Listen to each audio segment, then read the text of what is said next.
இயேசு பிறக்கும் வரைக்கும் தூதர்கள் வந்து மனுஷனுக்கு சொல்லி கொடுத்தாங்க கடவுள் இப்படின்னு. இயேசு சிலுவையில் அறையப்பட்ட பிறகு தூதர்களுக்கு நம்ம சொல்லிக் கொடுக்க போறோமா? இதாண்டா இயேசுடாதரேன்னு, இவ்வளவு பெரிய ஆளா என்று உன்னதங்களில் உள்ள துரைத்தனங்களுக்கும் அதிகாரங்களுக்கும் தேவனுடைய அனந்த ஞானம் சபையின் மூலமாய் வெளிவரப் போகிறது. கரங்களை தட்டி ஆமென் ஆமென். உன்னதங்களில் இருக்கிற துரைத்தன அதிகாரம் கூட நம்ம மூலமா தான் கண்டுபிடிக்க போறாங்க. தேவன் எவ்வளவு பெரிய ஸ்லாக்கியம் சார் உங்களுக்கு கொடுத்திருக்கிறாரு, எவ்வளவு பெரிய பாக்கியம் சார் உங்களுக்கு கொடுத்திருக்கிறாரு. சபையின் மூலமாய் வெளிவரப் போகிறது. அது என்னன்னா, ஒரு பிளானை கிறிஸ்து இயேசுவுக்குள் அவர் வந்து பண்ணியிருக்கிறாராம். வாசிங்க 11 வசனம். இயேசு கிறிஸ்துவை கொண்டு எல்லாவற்றையும் சிருஷ்டித்த தேவனுக்குள்ளே ஆதி காலங்கள் முதல் மறைந்திருந்த ரகசியத்தினுடைய ஐக்கியம் இன்னதென்று எல்லாருக்கும் வெளிப்படையாக காண்பிக்கிறதற்கு இந்த கிருபை எனக்கு அளிக்கப்பட்டிருக்கிறது. சூப்பர். இப்ப என்ன சொல்றாரு பவுல்? ஆதி காலங்கள் முதல் மறைந்திருந்த இந்த ரகசியம் இந்த நாட்களில் வெளிப்படுது. அப்போ உலக தோற்றத்துக்கு முன்பாகவே தேவன் ஒரு தீர்மானம் வச்சிருந்தாராம். என்ன தீர்மானம்னா, சகலத்தையும் கிறிஸ்துவுக்குள்ளாக என்ன செய்யணும்? கூட்டிக் கொள்ள வேண்டும் என்பது. அப்ப மனுஷன் நான் படைக்கல, இன்னும் நன்மை தீமை அறியத்தக்க விருட்சமும் வரல, மனுஷன் பழத்தை புசிக்கல, புசிச்சு பாவத்தில் விழல. அவன் விழுந்தாலும் கிறிஸ்துவுக்குள்ள அவன் வரணும், அவன் விளையாடினாலும் கிறிஸ்துவின் மூலமாய் கூட்டிக் கொள்ளப்படணும். அப்ப தேவன் எப்படி வச்சிருந்தார்னா, அவர் திட்டத்தை நீங்க எங்கேயுமே பிளாக் பண்ண முடியாது. இந்த ரூட்ல பிளாக் பண்ணா அவர் அந்த ரூட்ல வருவார், அந்த ரூட்ல பிளாக் பண்ணா அவர் இந்த ரூட்ல வருவார். ஆனா கடைசி என்ன நடக்கும்னா, அவர் நினைச்சதுதான் நடக்கும். இப்பேற்பட்ட தேவனுடைய பிள்ளை சார் நீங்க. உங்க வாழ்க்கையில அவள் நினைச்சது நடக்காது, நீங்க நினைச்சதுதான் நடக்கும். தேவன் நினைச்சிருக்கதான் நடக்கும். கை தட்டுங்க அவருக்கு. ஆமென். ஸ்தோத்திரம் ஆண்டவரே. நீங்க நினைச்சிருக்கிறது என் வாழ்க்கையில் நடக்கும். Recycle plan. பனிக்கட்டியை உருக்கிட்டீங்கன்னா என்ன ஆயிரும்? தண்ணி ஆயிரும். தண்ணியை சூடாக்குனா ஆவி ஆயிரும். ஆவியை குளிர வச்சா தண்ணி ஆயிரும். தண்ணி திரும்ப குளிர வச்சா பனிக்கட்டி ஆயிரும். பனிக்கட்டியை இப்படி சுற்றி சுற்றி வந்துக்கிட்டே இருக்கும். அப்படிதான் காட்ஸ் பிளான்.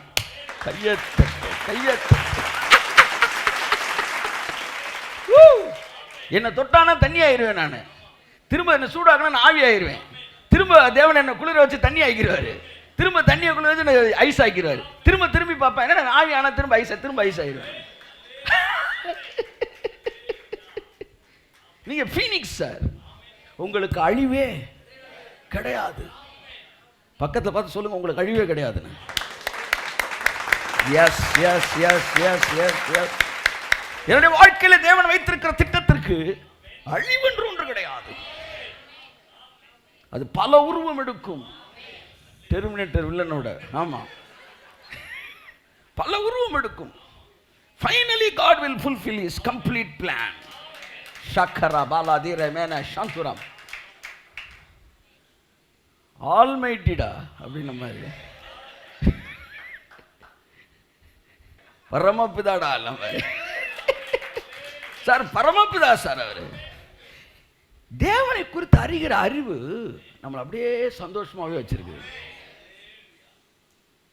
இஸ்ரவேலை காக்கிறவர் வந்து இலைக்கரிப்பதில்லை, பதறுவதில்லையா. தேவன் என்னைக்குமே பதறினதே கிடையாது. அப்படின்னா என்ன அர்த்தம் சொல்லுங்க? பிளானே வேற மாதிரி. ராஜாவுக்கு இங்கிட்டு செக்கு வச்சுக்கணும், அதாவது அங்கிட்டு.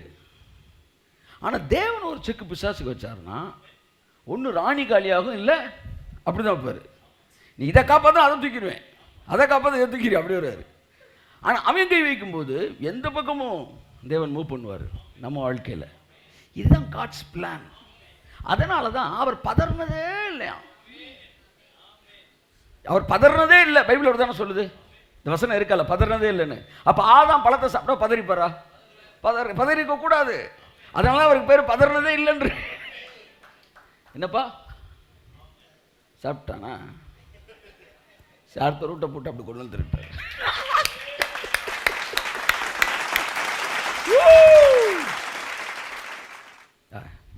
திடீர்னு ஒரு ஊழியக்காரன் தப்பு பண்ணிட்டான்னு பிடிச்சிட்டான், இல்லை ஒரு ஆள் தப்பு பண்ணிட்டான்னு சொல்லிட்டு வாட்ஸ்அப்பில் என்ன செய்யுது, கபன்னு பதறுது. அவர் பங்களாவை சத்து அதை வச்சு என்னென்ன சொல்கிறாங்க. பார்த்தோம் நீங்களாம் பதறீங்க, ஐயோ இவர் மேலே எவ்வளோ நாங்கள் நம்பிக்கை வச்சுருந்தோம். ஆனால் அவர் பதறனே கிடையாது. தப்புன்ட்டானா, சரிப்பா ஐயா அவர் தப்புன்ட்டார், இல்லை இவர் மாட்டிக்கிட்டார், அவரெல்லாம் மாட்டலை அப்படின்னாரு. இவர் மாட்டிக்கிட்டார், சுற்றி இருக்கிறவங்களாம் என்னால் மறக்கவே முடியாது. ஒரு நாள் சொன்னேன், விபச்சாரம் செய்த ஒரு ஸ்திரீன்னு பிரசங்கம் பண்ணேன். விபச்சாரம் செய்த ஸ்திரீ இல்லைடா, விபச்சாரத்தில் கண்டுபிடிக்கப்பட்ட ஸ்திரீன்னாரு. என்ன ஆண்டவரே ரெண்டுக்கு வித்தியாசம், இவளை கண்டுபிடிச்சிட்டாங்க, சுற்றி நின்றவனெலாம் கண்டுபிடிக்கல. இந்த கள்ளத்துக்கு நிற்கிறான் பாருங்க, அம்புட்டு பயவுள்ளைகளும் ஆமாம் எல்லாத்தையும் மட்டும் பிரைஸ் தி லார்ட் அப்படி வருது உள்ள. ஏய் நீங்கள் இந்த இடத்துக்கு வந்துட்டீங்கன்னா உங்களுடைய பார்வை மனிதர்கள் மீது தேவனை போலவே இருக்கிறது. உங்கள் அன்பு தேவன் நேசிப்பது போலவே இருக்கிறது. நீங்களும் என்ன ஆயிடுறீங்க தெரியுமா, நீங்களும் பதறதே இல்லை. இப்போ இன்னைக்கு வந்த ஒரு எஸ்எம்எஸ்லாம் எனக்கு ஒரு 15 வருஷத்துக்கு முன்னாடி வந்துருந்துச்சுன்னா நான் பதறி இருந்திருப்பேன். ஆனால் இன்றைக்கெலாம் நான் பார்க்கும்போது இந்த மாதிரி அதை வாட்ஸ் தட் அது என்னது வாட்ஸ்அப்பு கிரிட்டிக்ஸ் இந்த இதெல்லாம் இப்போ வந்து தேவன் நம்மளை பதறாத ஒரு இடத்துக்கு கொண்டு வந்துட்டார். பதறாத வாழ்வும் சிதறாத மனமும். சே ஒரு தீர்க்கதரிசி அன்னைக்கே எழுதிட்டார், ஜி மேஜர்ப்பா அன்னைக்கே எழுதிட்டார். பதறாத வாழ்வும் சிதறாத மனமும் பரிசாக தேவன் அருள்வார். கிருபைகளை வந்துட்டீங்களே, இது உங்களுடைய பரிசு. அப்படியே போய் நான் சொன்னேன்ல, நீ உட்காந்து தான் இருக்கிறீங்க, ஆனால் நீங்கள் என்ன செஞ்சுக்கிட்டு இருக்கீங்க, ஓடிக்கிட்டு தான் இருக்கீங்க. 500 கிலோமீட்டர் ஸ்பீடில் பறந்துக்கிட்டு இருக்கீங்க சார். உங்கள் வாழ்க்கையின் ஒவ்வொரு நிமிடமும் நீங்கள் வளர்ந்து கொண்டு தான் இருக்கிறீர்கள். எங்கேயோ ஒரு இடத்துல நீங்கள் வளர்ந்து கொண்டு தான் இருக்கிறீர்கள். நீங்கள் பெருகி கொண்டு தான் இருக்கிறீர்கள். இப்பொழுது உங்களுக்காக தேவன் எங்கேயோ வேலை செய்து கொண்டு தான் இருக்கிறார். கரங்களை தட்டி கர்த்தருக்கு நன்றி சொல்லுங்கள். கர்த்தர் நல்லவர். அன்புக்குரியவர்களே, இப்ப அடுத்த வசனம் வாசிங்க 12. அவரை பற்றும் விசுவாசத்தால். அவரை பற்றும் விசுவாசத்தால். இவ்வளவு என்ன நம்ம யாரை பத்தி பேசுறோம், அவரை பத்தி பேசுறோம். அவர் மேல இருக்கிற விசுவாசத்தினால, அவர் எவ்வளவு பெரிய ஆளு, அவர் சாதாரணமான ஆளா, அவ்வளோ பெரிய ஆளு என்கிற அவரை பற்றுகிற விசுவாசத்தினாலே அவருக்குள் நமக்கு தைரியமும் திட நம்பிக்கையோடு தேவனிடத்தில் சேரும் ஸ்லாக்கியமும் உண்டாயிருக்கிறது. கை தட்டுங்க ஒருத்தவருக்கு. ஆமென் ஆமென். அவரை பற்றும் விசுவாசத்தினாலே அவருக்குள் நமக்கு தைரியமும் திட நம்பிக்கையோடு தேவனிடத்தில் சேரும் ஸ்லாக்கியமும் உண்டாயிருக்கிறது. என் அன்புக்குரியவர்களே, அடுத்து ஒரு பிரம்மாண்டமான ஒரு புதிய வருஷம் உங்களுக்கு முன்பாக இருக்கிறது. மிகுந்த ஆவலோடு இருங்கள். உங்களை பயமுறுத்துகிற கலக்குகிற எந்த காரியத்தை குறித்தும் பயப்படாதீர்கள். தேவனுடைய திட்டம் உங்களுடைய வாழ்க்கையிலே, என்னுடைய வாழ்க்கையிலே நிச்சயமாய் நிறைவேறும். ஒருவேளை உங்களுக்கு விசுவாசம் இல்லாவிட்டால், இந்த உலகத்தில் இருக்கிற தேவனை அறியாத பாவிகளுடைய வாழ்க்கையிலே, தேவனை அறியாதவர்கள் வாழ்க்கையில் இருக்கிற ஆசீர்வாதங்களை கண்ணோக்கி பாருங்கள். அவர்கள் வாழ்க்கையில் இருக்கிற ஆசீர்வாதங்களை பாருங்கள். பார்த்த பிறகு வாயை திறந்து சொல்லுங்க, ஒளிந்து போகிறவைகள் மகிமையுடையதாய் இருக்கும் என்றால் நிலைத்து நிற்கிற நான் இன்னும் மகிமையுடையதாய் இருப்பேன் என்று எப்போவுமே முன்னாடி, இப்போ இல்லை முன்னாடி ரொம்ப நாளாக வச்சுருப்பேன். வந்து ஜார்ஜ் புஷோட ஆஃபீஸு, ஒயிட் ஹவுஸுக்குள்ளே அந்த அலுவலகம் எப்படி இருக்கும், இந்த ஃபோட்டோஸ் எல்லாம் அந்த இதில் வச்சுருப்பேன் ஒரு புக்கில்.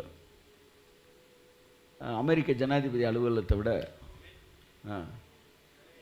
ஹோஸ்ட் ஆஃப் த அலுவலகம் இன்னும் சிறப்பானதாக இருக்கும். ஓகே, ஒரு பொலிட்டீஷியனுடைய அலுவலகம் நான் கொஞ்சம் அதிகமாக பேசுகிற மாதிரி இருக்குன்னா கண்டுபிடிச்சிக்கான ஒரு தீர்க்கதரிசின்னு அதிகமாக தான் பேசணும். ஆமாம், நீங்கள் எவ்வளோ அதிகமாக பேசினாலும் தேவன் அதை விட அதிகமானவர். அதை மறந்து போகாதீர்கள். சிறுபிள்ளையை போல் நான் மாறாவிட்டால் தேவன் ராஜ்யத்தில் பிரவேசிக்க முடியாது. இப்போ அதே நோக்கத்தோடு நம்ம தெரியல சொல்கிறேன். அதெல்லாம் பார்க்கும்போது அந்த தாட்டு நமக்கு வரணும். பெரிய பெரிய வந்து உலகத்தில் வந்து வெற்றி சிறந்தவர்களை பார்க்கும்போது அவங்கெல்லாம் எதுக்கு தேவன் வச்சுருக்காருன்னா, பாடுற அவனுக்கே நான் போஷிக்கிறேன், உன்னை நான் போஷிக்க மாட்டேனா, அவனையே நான் ஆசீர்வதிக்கிறேன், உன்னை நான் கைவிட்டுருவேனா, அவனே வந்து சினிமான்றது ஒரு ஜாக்பாட்டுங்க, சூதாட்டங்க. போனால் போகும், வந்தால் வரும். அதுக்குள்ளே 40 வருஷம் ஒருத்தர் நிற்கிறான்னா, ஒரு சூதாட்டத்தில் 40 வருஷம் நிற்கிறாங்கன்னா, வந்து ஸ்டார், சூப்பர் ஸ்டாரு, உலகநாயகன், இப்படி பெயர்களில் வந்து அது சூதாட்டம் எவனையும் தூக்கி எறிஞ்சிரும், ஒரு செகண்டில் தூக்கி எறிஞ்சிரும். அதுக்குள்ளே ஒருத்தர் நிற்க முடியும்னா, சார் எவ்வளோ ஒரு செக்யூர்டான இடத்துல நீங்கள் இருக்கிறீங்க. உங்கள் வாழ்க்கை ஒரு நாள் என்ன செய்யாது, வீணாகி போகாது. நல்லா தேவனுடைய சமூகத்தில் ரெஸ்ட் பண்ணுங்க. ரெஸ்ட் பண்ணி எதையும் துடிக்காதீங்க. துடிச்சு எதையாச்சும் செய்யணும், எப்படியாச்சும் பெரிய ஆளாயிரணும், அதெல்லாம் வேணாம். அமைதியாக இருங்க. தேவன் சொல்லுகிறத மட்டும் அப்படி செஞ்சுக்கிட்டே இருங்க. Just move with rest. அது தானே எல்லாம் நடக்கும். நீங்கள் நினைக்கிற ஸ்பீடை விட வேகமாக நடக்கும். வருகிற வருஷம் இதை விட 1000 மடங்கு மேலே ஆகிருக்கும். இந்த வருஷத்தில் எது இருக்கோ அதை அனுபவிங்க சார். இந்த வருஷத்தில் எது இருக்கோ அதை அனுபவிங்க. அதை விட்டு அடுத்த வருஷத்தை போட்டுக்கிட்டு இப்போவே என்ன செய்வோன்னா வந்து பிளான் பண்ணுங்க. வேணாம் நான் சொல்ல, பதட்டப்பட வேண்டியதில்லை. தேவன் பதறுவதில்லை. பைபிள் சொல்லுது விசுவாசிக்கிறவனும் பதறுவதில்லை. இந்த அல்டிமேட் கோல் என்ன தெரியுமா? உங்களை இந்த பூமியில் பதறாமல் வாழ வைக்கணும். அதுதான் கடவுளுடைய கடைசி பட்ச சக்சஸ். நீங்கள் பீஸ்ஃபுல்லாக இருக்கிறது. உன்னதங்களில் அவரோடு கூட உட்கார வைத்தாராம். எதற்காக உட்கார வைத்தாராம்? இவைகள் எல்லாவற்றையும் வந்து அழகா இருக்கு அந்த வசனம். தம்முடைய கிருபையின் மகிமை மகாமேன்மையான ஐஸ்வர்யத்தை வருங்காலங்களில் விளங்கச் செய்வதற்காக அவர் உன்னதங்களில் அவரோடு கூட நம்மை உட்காரவும் செய்தார். ஆமென் சொல்லுவோம். சரி அன்புக்குரியவர்களே, ஸோ நம்ம மேட்ருக்கு வருவோம் அடுத்து. ஸோ இந்த லாஸ்ட் டேஸில் பொதுவாக நான் சொல்லுவேன் வந்து the 4P அப்படின்னு நான் பிரசங்கம் பண்ணியிருக்கிறேன். 4 P's அப்படின்ட்டு. Just praise for all what God has done in your life in this year. ரெண்டாவது அப்போ நான் சொல்லுவேன், பட் அந்த பாயிண்ட் அப்போ நான் எடுக்கிறேன், பியூரிஃபிகேஷன் எடுப்பேன். Purification, praising, prayer, planning and prayer அப்படின்னு நான் சொல்லுவேன். Just praise in God's presence.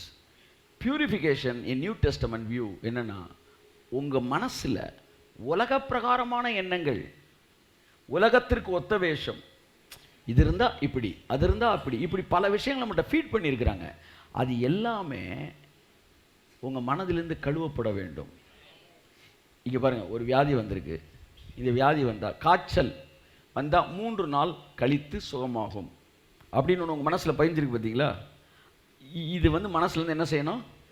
கழுவப்படணும். இது மனசில் பதிஞ்சிருக்க வரைக்கும் நீங்கள் போய் ஜெபிச்சுட்டு வரும்போது கூட 3 நாளில் சரியாவார் டாக்டர் சொல்லுவார். அதுதான் நாங்களும் சொல்கிறோம். அப்போ இது எனக்குள்ளே இருந்துச்சுன்னா, நான் இதிலிருந்து பரிசுத்தமாக்கப்பட வேண்டும். நான் கைகளை வைக்கும் போதே அவன் சுகமாகி விடுவான் என்கிற இன்னொரு இன்ஃபர்மேஷன் எனக்குள்ளே வரணும். இப்படி உலக பிரகாரமான இன்ஃபர்மேஷன்லேருந்து நான் ரிலீவ் ஆகி காட் கிவன் இன்ஃபர்மேஷனில் நான் சோக் ஆகும்போது நான் பரிசுத்தமாகிறேன். அதாவது காட்ஸ் டிசைனுக்குள்ளே நான் செட் ஆகிறேன். Okay, so God bless you. வாசிப்போம் இந்த 20ஆம் வசனம் வாசிப்போம்.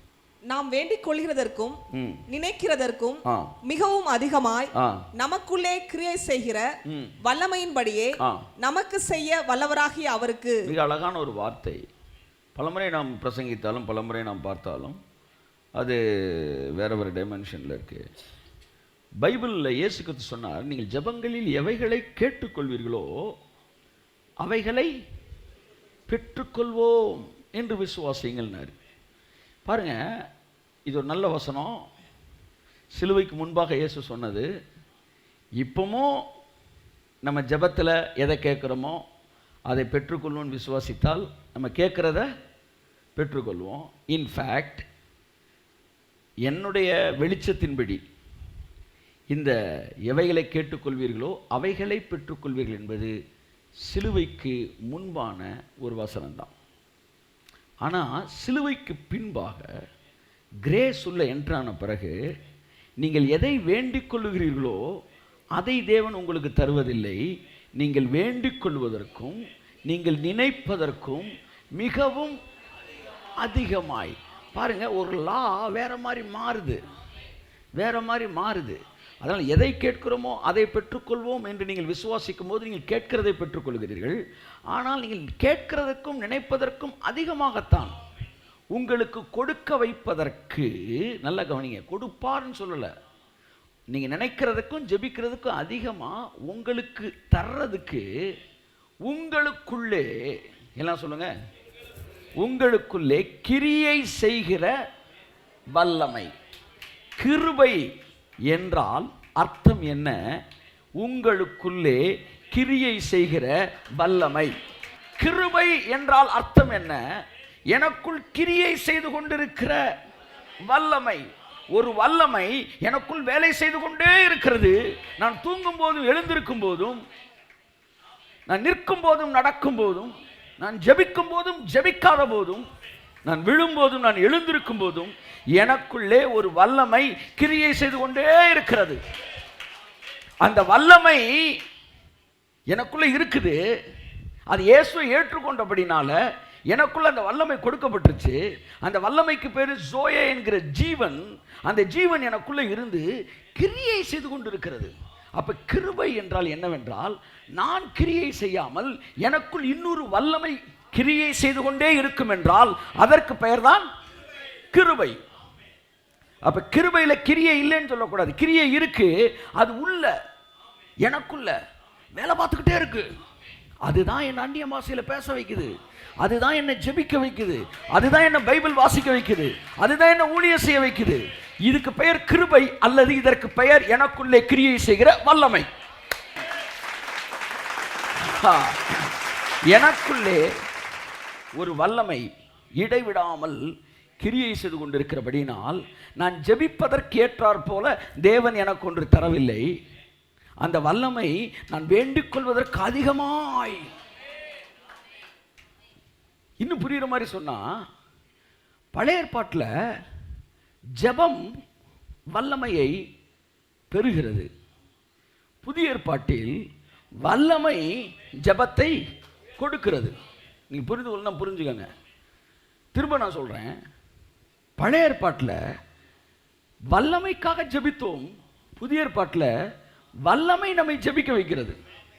ஸோ இங்கே பிரேயர் பவர் ஆக்டிவேட் பண்ணுது, இங்கே பவர் பிரேயர் ஆக்டிவேட் பண்ணுது. பவர் பைபிள் ரீடிங் ஆக்டிவேட் பண்ணுது. ஏன்னா அந்த கிருபைக்கு பேரு கிரியை செய்கிற வல்லமை. அதனால தான் நாங்கள் சொல்றோம் அவனை ஃப்ரீயா விடுப்பான்றோம். ஃப்ரீயா விட்ட விழுந்துருவார் சார் நீங்க சொல்ற. இல்ல சார், அவனுக்குள்ளே கிரியை செய்கிற வல்லமை அவனுக்குள் இருக்கிறது. நாங்கள் கிருபைக்குள் இருக்கிறோம் என்றால் அதற்கு அர்த்தம் கிரியை செய்கிற வல்லமைக்குள் இருக்கிறோம். ரைஸ் மில்க்கு போயிருக்கீங்களா?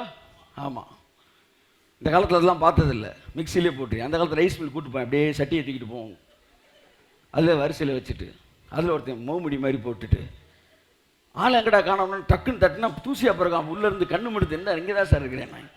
அவன் ஒரு கம்பை போட்டு சாக்கல்ல குத்திட்டு. இதில் வந்து இந்த சலிக்கிறதுக்குன்னு ஒரு இது இருக்கும் பார்த்தீங்களா, அதில் ஒரு தடவை கையை வச்சுட்டு இருந்தேன், ஒருத்தன் போட்டு விட்டான் சார். போட்டு விட்டான், டக்குன்னு எடுத்துட்டேன் நான். இதுக்கு பேர் தான் கிரியை செய்கிற வல்லமை. ரைஸ் மில் மேலே அந்த சலிக்கிற அந்த அந்த சல்லடை அந்த மிஷினில் கை வச்ச உடனே அதை போட்டு விட்டோன்னா அதானோ நீ ஆடுற. இது வந்து ஒன்று ஆட்டு வைப்பதற்கு இவ்வளோ வல்லமை இருக்குன்னா அவர் அது உங்களுக்குள்ள போட்ட அது ஒன்று ஜக ஜக ஜக ஜக ஐயா போறான் அப்ப எல்லாம் வந்துருவாயா பேசாம மரியாதை. அவன் காலையில் எந்திரிக்கிறானா இல்லையான்னு பாரு, அவன் ஜெபிக்கிறானா இல்லையான்னு பாரு, பைபிள் வாசிக்கிறானா இல்லையா பாரு. ஐயா ஜெபமே இல்லைன்னு பேசிட்டு இருக்காங்க, வருவாயா அமைதியா இருக்கியா, எல்லாம் கரெக்டாக வருவாங்க, நீ ஒன்றும் அவசரப்படாத. ஆமாம், அப்போ தேவன் எல்லாத்தையும் கரெக்டாக செய்கிறாரு. அவன் சொன்னது வேற, அவன் இல்லைன்னு சொன்ன ஜெபம் வேற, இருக்குன்னு சொல்றது வேற. இன்னைக்கு பாருங்க தெளிவாக சொல்றாரு, நாம் வேண்டிக் கொள்வதற்கு இந்த வல்லமை என்ன செய்தான், வேண்டிக்கிறதுக்கு அதிகமாகவே செய்தான். அதனால தான் பிரேயர் இங்கே செகண்ட் பார்ட்டுக்கு வந்துடுது, கிரேஸ் ஃபர்ஸ்ட் இடத்துக்கு வந்துடுது. பழைய ஏற்பாட்டில் பிரேயர் மேலே இருக்குது, ஜெபத்துக்கு ஏற்றார் போல கிடைக்கும். புதிய ஏற்பாட்டில் ஜெபம் செகண்ட் பிளேஸ்க்கு வந்து கிருபை ஃபர்ஸ்ட் பிளேஸ்க்கு வந்து கிரியை செய்கிற வல்லமை படியே வேண்டிக் கொள்கிறதுக்கு அதிகமாக கிடைக்கிறது. இந்த வல்லமை என்ன செய்யுதுன்னா, நீங்கள் வந்து 50 அப்படின்னு ஜெபிக்க போகும்போது இந்த வல்லமை உங்களுக்குள்ளே வந்து 50,000 அப்படி ஜெபிக்க வைக்குது. அந்த கிரியை செய்கிற வல்லமை உங்கள் ப்ரேயருடைய பவுண்டரியை ஓப்பன் பண்ணி விடுது. மிகப்பெரிய காரியம். இந்த கிரியை செய்கிற வல்லமைக்குள்ளாகவே நீங்களும் நானும் இருக்கிறோம். ஆகையால் நீங்கள் கிருபைக்குள் இருக்கும்போது ஒரு மனிதன் வந்து கிருபன் பேசி எல்லாருமே வீணா போறாங்க என்று சொல்ல முடியாது. அது அவனுக்குள் வேலை செய்து கொண்டிருக்கிறது. அந்த வேலை செய்கிற அந்த கிருபை என்னை எங்கு கொண்டு செல்ல வேண்டுமோ அங்கு அது என்னை கொண்டு செல்கிறது. எப்படி மாற்ற வேண்டுமோ அப்படி அது என்ன செய்கிறது? மாற்றுகிறது. உங்கள் விருப்பங்களை மாற்றுகிறது, உங்களுடைய செயல்களை மாற்றுகிறது, உங்களுடைய தரிசனங்களை மாற்றுகிறது.